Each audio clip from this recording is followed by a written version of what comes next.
दोस्तों नवनीत जेएमएच की खबरों को लाइक करें, इसके बाद पहली बार आए चैनल पर सब्सक्राइब करें, साथ ही बेल के आइकन को दबाकर ऑल कर लें ताकि हमारी खबरें पहुंचे सबसे पहले। नमस्कार, स्वागत करता हूं आप सभी लोगों का नवनीत जेएमएच में। आज बहुत ही काम की खबरें आपके सामने बताने जा रहा हूं। वैसे तो हर दिन काम की खबरें होती है, परंतु आज कुछ ज़्यादा ही काम की खबरें हैं, क्योंकि आज आपको बिना रुके लगातार खबरों को देखना है, बिना स्किप किए खबरों को देखना है। तो चलिए हेडलाइन से शुभारंभ करते हैं। कौन कौन सी हेडलाइन आ रही हैं आपको बता दें। आंगनबाड़ी केंद्र खोले जाने को लेकर बड़ी खबर निकल कर आ रही है। अगली खबर आपको बताएंगे, खतरनाक स्थिति में आंगनबाड़ी केंद्र चल रहे हैं। कौन कौन से आंगनबाड़ी, कहाँ के आंगनबाड़ी केंद्रों की बात कर रहा हूँ मैं। अगली खबर आपको बताएंगे, आंगनबाड़ी कार्यकर्ताओं की पोशाक के लिए 30 करोड़ रुपए जारी हो गए हैं, क्या आपको मिले हैं, आपको बताएंगे। अगली खबर, बैठक हुई है, आपको बताएंगे। तहसीलदार को ज्ञापन सौंपा है, अभी भी धरना प्रदर्शन जो है चल रहा है, आपको बताएंगे। कहाँ का धरना प्रदर्शन अभी भी जारी है, आपको बताएंगे। बहुत ही बड़ी बड़ी खबरें जो है प्राप्त हो रही हैं। इसी के साथ ही आपको बताएंगे गर्म भोजन की सुविधा अब शुरू हो गई है। इसी के साथ ही आपको बताएंगे आशा और आंगनबाड़ी कर्मियों को नियमित किए जाने को लेकर बड़ी खबर है, आपको बताएंगे। मानदेय वृद्धि नहीं हुई तो आंदोलन की राह है, आपको बताएंगे। अब गांव गांव तक इंटरनेट पहुंचेगा और इससे आंगनबाड़ी कर्मी भी जुड़ेंगे। तो शुभारंभ करते हैं बड़ी बड़ी खबरों से। सबसे पहले बड़ी खबर निकल कर आ रही है, बड़ा सवाल, बड़ा अहम सवाल कि आखिरकार आंगनबाड़ी केंद्र कब से खुलेंगे। सभी बहनों के अंदर सवाल है, तो सवाल का जवाब हम देने जा रहे हैं। आगे बढ़ने से पहले चैनल को सब्सक्राइब करके बेल को दबा लीजिए। सिर्फ यहाँ पर सच्ची और सटीक खबरें आपको हम सबसे पहले देते हैं, एक ही वीडियो में देते हैं, एक ही न्यूज़ में देते हैं। तो सब्सक्राइब करके लाइक ज़रूर करिएगा।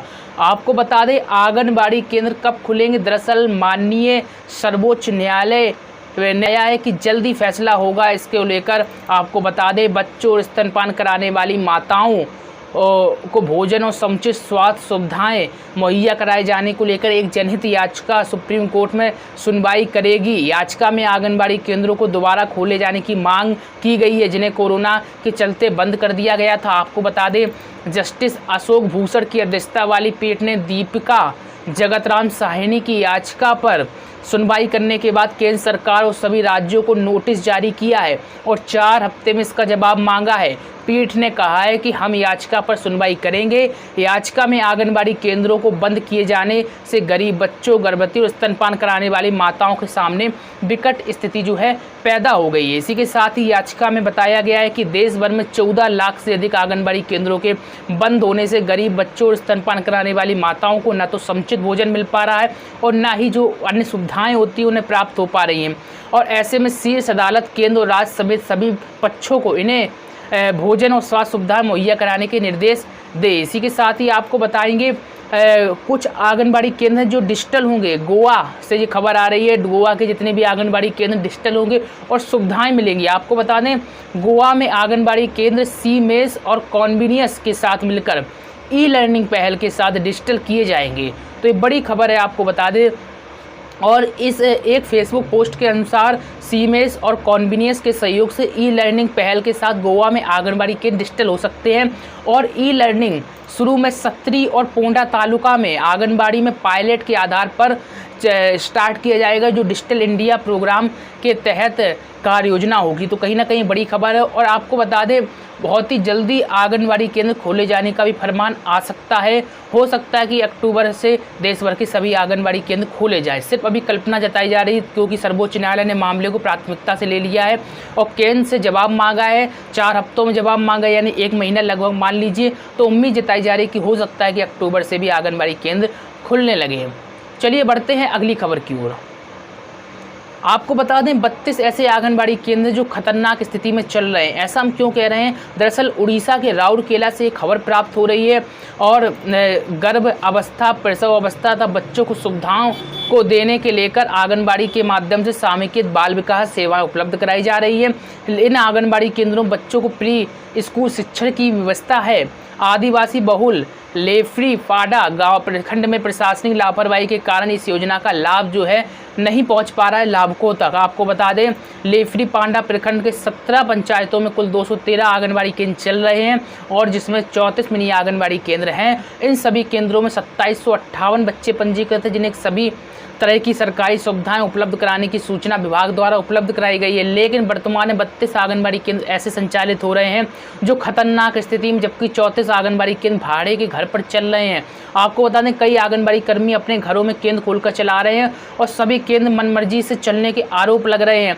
आपको बता दें इस कारण से बच्चों की देखभाल में परेशानी होने के साथ साथ अन्य तरीके की परेशानी को भी देखने को मिल रहा है। कहीं ना कहीं आपको बता दें आंगनबाड़ी को मुख्य आंगनबाड़ी केंद्र में तब्दील कर उपलब्ध 6 सेवाओं को लागू करना है और इसके लिए प्रशासन को ध्यान देना चाहिए। लेकिन प्रशासनिक उदासीनता के कारण यह सभी केंद्र केवल भोजन केंद्र बनकर ही रह गए हैं। तो ये मामला निकल कर आ रहा है।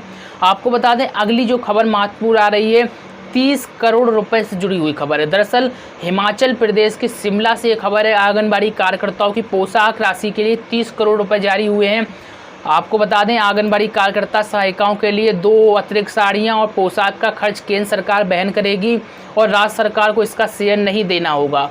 और इस संबंध में केंद्र सरकार ने सामाजिक न्याय एवं अधिकारिता मंत्रालय की ओर से पत्र एक हिमाचल सहित 27 राज्यों को जारी कर दिया है।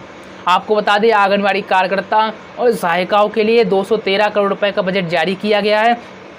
प्रदेश को जो हिमाचल प्रदेश है इसको 30 करोड़ रुपए मिले हैं। टोटल जो है 213 करोड़ रुपए बजट जारी हुआ है। सभी राज्यों को मिलाकर देश में जितने भी राज्य संचालित है कुल टोटल जो राज्य उनको 213 करोड़ रुपए आवंटित किया गया है। तो केंद्र सरकार का बड़ा ही अहम फैसला है। अगली खबर आपको बता देते हैं बैठक से जुड़ी हुई है। बिहार में आंगनबाड़ी कर्मियों की बैठक है, मान नहीं रही आंगनबाड़ी वर्कर्स, आंगनबाड़ी बहनें। उनका कहना है कि ऊँट के मुंह में जीरा बराबर। नीतीश सरकार ने जो वेतन देने का ऐलान किया उसको हम कतई भी स्वीकार नहीं करेंगे। और बिहार के मधुबन में एक बैठक हुई है। मधुबनी से खबर जो आ रही है फुलपरास प्रखंड के सिसबा बरही दुर्गा स्थान परिसर में बिहार राज्य आंगनबाड़ी कर्मचारी यूनियन जिला इकाई की बैठक रामपरी देवी की अध्यक्षता में आयोजित हुई और बैठक में आंगनबाड़ी सेविकाओं द्वारा अनिश्चितकालीन हड़ताल पर आगे की रणनीति को लेकर चर्चा की गई। आपको बता दें बिहार में अनिश्चितकालीन हड़ताल चल रही है, इसको लेकर बैठक हुई और बैठक में अब क्या करना है, आगे क्या डिसीजन लेना है उसको लेकर चर्चा हुई है। आपको बता दें इसी के साथ ही एक सेविका जो है सेविका बहन के निधन पर शोक संवेदना भी व्यक्त की है। आपको बता दें बैठक के बाद आंगनबाड़ी यूनियन के सदस्यों ने मृतक आंगनबाड़ी सेविका प्रेमला देवी के घर बतनाहा पहुंचकर उनके परिवार के सदस्यों को सांत्वना दी है। आपको बता दें सड़क हादसे में मृतक सेविका के परिजनों को सरकारी सहायता देने की मांग भी उठी है। बैठक में कई आंगनबाड़ी कर्मी जो है मौजूद रहे हैं। अगली जो खबर आपको बताते हैं प्रदर्शन पंजाब में भी चल रहा है। आंगनबाड़ी वर्करों ने प्रदेश सरकार के खिलाफ प्रदर्शन किया और मंत्री जो यहाँ की अरुणा चौधरी इनके नाम तहसीलदार को सौंपा ज्ञापन है। आपको बता दें जालंधर से खबर है ऑल पंजाबी आंगनबाड़ी मुलाजिम यूनियन की ओर से राज्य कमेटी के आह्वान पर मांगों को लेकर रोष प्रदर्शन हुआ है और इस दौरान जमकर नारेबाजी हुई। राज्य प्रधान हरगोविंदपुर विशेष तौर पर सम्मिलित हुई हैं। इस दौरान मुख्यमंत्री और सामाजिक सुरक्षा स्त्री एवं बाल विकास विभाग पंजाब की मंत्री अरुणा चौधरी के नाम तहसीलदार कांदिया को ज्ञापन सौंपा है। नेताओं ने कहा है कि पिछले 2 सालों से वर्कर व हेल्परों के कटे हुए पैसे लेने के लिए संघर्ष वह कर रही हैं। आपको बता दें जो वेतन कटा हुआ है अभी तक नहीं मिला है। आंगनबाड़ी कर्मी मांग कर रही हैं कि वो वेतन भी उनको दिया जाए, साथ ही एरियर के साथ दिया जाए, लेकिन सरकार लगातार उनकी मांगों को अनसुना कर रही है, जिसको लेकर वह लगातार विरोध प्रदर्शन कर रही हैं। आपको बता दें अक्टूबर 2018 से वर्करों व हेल्परों के मान भत्ते में जो 600 रुपये और 300 रुपये कटा हुआ है उसको एरियर सहित दिए जाने की मांग को लेकर ये प्रदर्शन हो रहा है। और अभी भी चेतावनी है कि अगर सरकार ने बात नहीं मानी तो और भी जो प्रदर्शन है तेज किया जाएगा। और इस मौके पर कई जो आंगनबाड़ी कर्मी हैं मौजूद रहे हैं। आपको बता दें हरियाणा राज्य से भी खबर आ रही महेंद्रगढ़ से है। आंगनबाड़ी कार्यकर्ता सहायिकाओं ने राज्य मंत्री को दरअसल आपको बता दें ज्ञापन सौंपा है और आंगनबाड़ी कार्यकर्ता सहायिका यूनियन संबंधित AIUT-UC जिला कमेटी ने मास्टर सूबे सिंह हरियाणा संयुक्त कर्मचारी संघ के मंच के राज्य महासचिव के नेतृत्व में कार्यकर्ताओं की मांगों को लेकर सामाजिक न्याय एवं अधिकारिता राज्य मंत्री ओम प्रकाश यादव को उनके निवास पर एक ज्ञापन सौंपा। जिला प्रधान जो है कृष्णा देवी व उप प्रधान संतोष ने बताया कि प्रधानमंत्री द्वारा सितंबर 2018 में की गई आंगनबाड़ी कार्यकर्ता सहायिकाओं के जो मानदेय में 1500 व 750 रुपये की बढ़ोतरी जो है अभी भी लागू नहीं हुई। बाकी में कमाल की बात है कि अभी भी लागू नहीं हुई। 2018 में बढ़ोतरी की गई थी, 2020 भी जाने वाला है। ऐसे में निश्चित तौर पर आंगनबाड़ियों का आक्रोश पनपना स्वाभाविक है, लेकिन अभी तक जो है यहाँ की सरकार ने लागू नहीं की, जैसा कि आंगनबाड़ी संगठन आरोप लगा रहे हैं। आपको बता दें, सरकार ने 1 मार्च 2018 से आंगनबाड़ी वर्कर और हेल्परों को कुशल और अर्धकुशल श्रमिक देने का दर्जा भी देने की बात कही थी, परंतु अभी तक ये भी प्रक्रिया जो है शुरू नहीं हुई। मानदेय की जगह वेतन लागू किए जाने की मांग हो रही है। वेतन को थोक मूल्य सूचकांक में जोड़े जाने की मांग हो रही है। सरकारी कर्मचारी घोषित करने के साथ ही न्यूनतम वेतन जो है 28,000 रुपये दिए जाने की मांग हो रही है। प्ले स्कूल की बजाय आंगनबाड़ी केंद्र को और अधिक सुदृढ़ बनाया जाए, यानी कि यहाँ पर आंगनबाड़ी वर्कर कह रही हैं कि प्ले स्कूल में सरकार तब्दील कर रही, प्ले स्कूल में ना तब्दील करते हुए आंगनबाड़ी केंद्र की व्यवस्थाएं और अच्छी की जाए। सबसे पहले तो आंगनबाड़ियों की जो स्थिति है उनको सुधारा जाए, उनको अच्छा खासा वेतन दिया जाए, तब कहीं ना कहीं आंगनबाड़ी केंद्रों को प्ले स्कूल की तर्ज पर बनाया जाए। अगर आप इस बात से सहमत हो तो लाइक ज़रूर करिएगा। आपको बता दें, अगली जो खबर प्राप्त हो रही है गर्म भोजन से जुड़ी हुई प्राप्त हो रही है। 185 आंगनबाड़ी केंद्र में अब टिफिन के माध्यम से गर्म भोजन देना शुरू हो गया, यानी जो प्रक्रिया है वो शुरू हो गई है। छत्तीसगढ़ से खबर प्राप्त हो रही है, छत्तीसगढ़ के बलौद से खबर है। आपको बता दें, 185 आंगनबाड़ी केंद्रों में ग्राम पंचायतों में अभिभावकों की सहमति बन गई है और उसके बाद जो गर्म भोजन होता है वह टिफिन के माध्यम से जाने लगा है। कलेक्टर जो यहाँ के जन्मेजय ने बताया कि विकासखंड के ग्राम घोटिया पहुंचकर वहाँ की व्यवस्था को मैंने परखा और इसी के साथ ही हितग्राहियों से भी चर्चा की। डीएम ने यह भी बताया, गर्म भोजन टिफिन के माध्यम से हितग्राहियों एवं 3 वर्ष से 6 वर्ष तक के बच्चों के घर पहुंचाकर प्रदाय यानी कि दिया जा रहा है। आपको बताएं, स्वच्छता, सामाजिक दूरी एवं मास्क लगाना अनिवार्य है। जो सब ड्रामा होता है वो सब तो चल ही रहा है। हालांकि आंगनबाड़ी आरोप लगा रहे हैं कि उनके केंद्र को सैनिटाइज नहीं किया गया, फिर भी आंगनबाड़ी केंद्र खोल दिए गए। अपनी अपनी मनमर्जी चल रही है। सैनिटाइजेशन के नाम पर भी भरपूर पैसा आया होगा, ऐसा नहीं है कि सैनिटाइजेशन के नाम पर पैसा नहीं आया होगा। सरकार जो है अपनी जेब से खर्च कर रही है, ऐसा बिल्कुल भी नहीं है। सैनिटाइजेशन के नाम पे पैसे आता है और भी मास्क, ग्लव्स, जितनी भी चीज़ सबके नाम पे पैसा आता है, लेकिन आंगनबाड़ी कर्मियों में सिर्फ खाना पूर्ति होती है। अभी उत्तर प्रदेश से एक मामला निकल कर आया था, पीपीई किट 6,000 रुपये की पीपीई किट खरीदी। वाकई में कमाल की बात है। और भी कई भ्रष्टाचार निकल कर आ रहे हैं। आंकड़े उत्तर प्रदेश में तो आंकड़े बढ़ाने के लिए लोग जुटे हुए हैं।